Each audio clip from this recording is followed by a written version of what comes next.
I'm back working on the Hummel Ultracruiser today. Haven't made much progress this weekend. Had some other projects going.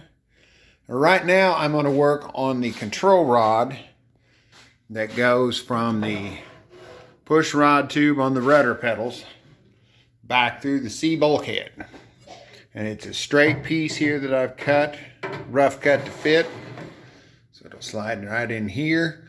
So now I need to machine out the inserts for here and here to accept the rod ends, and then another insert for back here to hook up the rod end for what will go on through to the tail. The first insert we're going to build is the one that goes in the rudder push rod, and it inserts into the pipe, will be threaded 1/4-28 so this rod end can thread in there.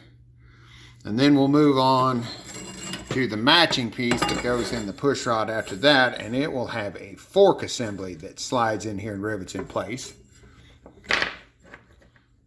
And that will hook on to the other end of the rod end like that. Okay, this bar stock here is the same diameter as the tubing, so I'm going to put the whole stick in there, and then we'll true up the end. We'll machine this back to where it will fit into the tube for 1 1/8 inch, and then we'll cut it off. We'll go out another 1/4 and cut that off, and that will leave a flange that will butt up against the tube. This will be inside. Then we'll hollow it out and we'll drill it and tap it.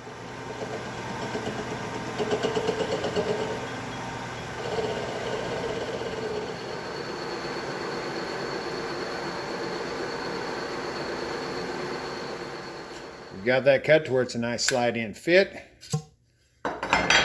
Now we're going to take this in and bore this out down about 3/4 inch to hollow that out to where we've got a nice surface to rivet into, and it'll be lighter. So now we have that drilled out.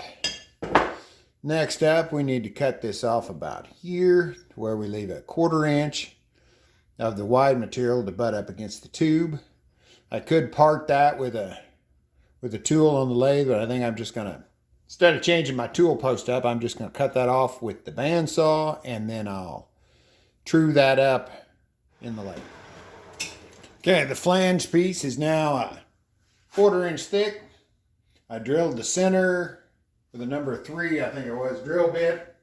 Now, number 3 drill bit for the 1/4-28 tap. So now all we got to do is tap the hole, clean up the edges, and we'll have an insert ready to go. Okay, we've got a completed end here. It is threaded, bored out, so we can put it in here, and then we'll put 4 AVEX rivets in to hold it in place. The clocking on this doesn't matter because it'll have a screw-in rod end, so you can position the rod end and lock it down wherever you need it. Okay, the plan's called to put the rivets.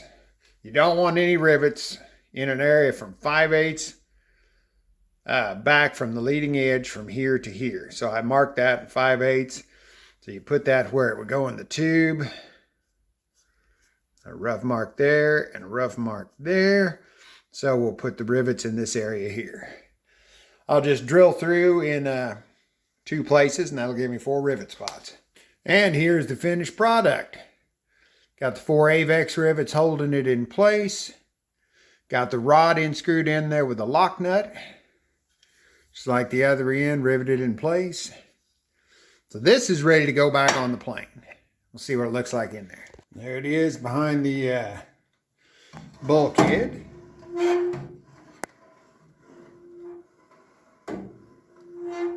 So next up, got to build the tube. I cut the tube out earlier that goes through the C bulkhead back there.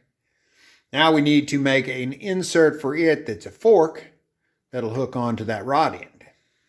Just like the other piece, we have cut it back to where it'll fit inside the tube. And I've bored out the center to where we can rivet to it. It slides in like that. Now we need to cut it off here and make the actual cut in it to where it'll fit over the rod end. Okay, I've marked where the back of the slot should be and drilled a starter hole there. So now we'll drill all the way through that, and then we'll come in from this direction with the bandsaw and actually cut the slot. Okay, like I showed, I drilled the back end of the slot.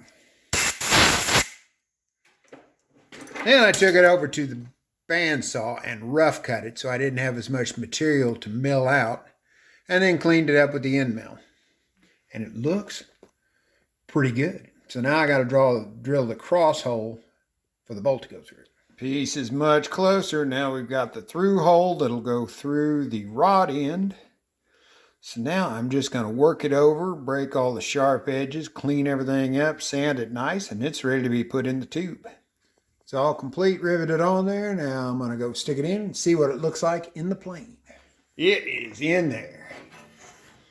And it is cool. I love it.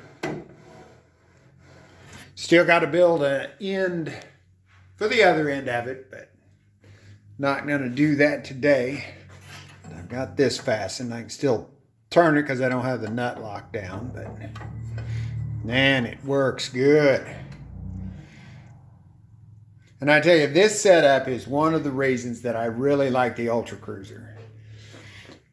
My Mini-Max that I built, it had cables that ran back to the rudder. But the elevator and the ailerons were run with push-pull cables, just like you would steer a boat with.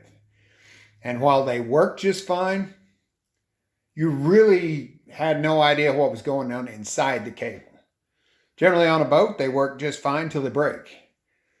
Now, in a boat, you get towed back to shore. In a plane, if it's your elevator, you may die. So I really like the control rods on this plane because they can be inspected. I mean, you can see them.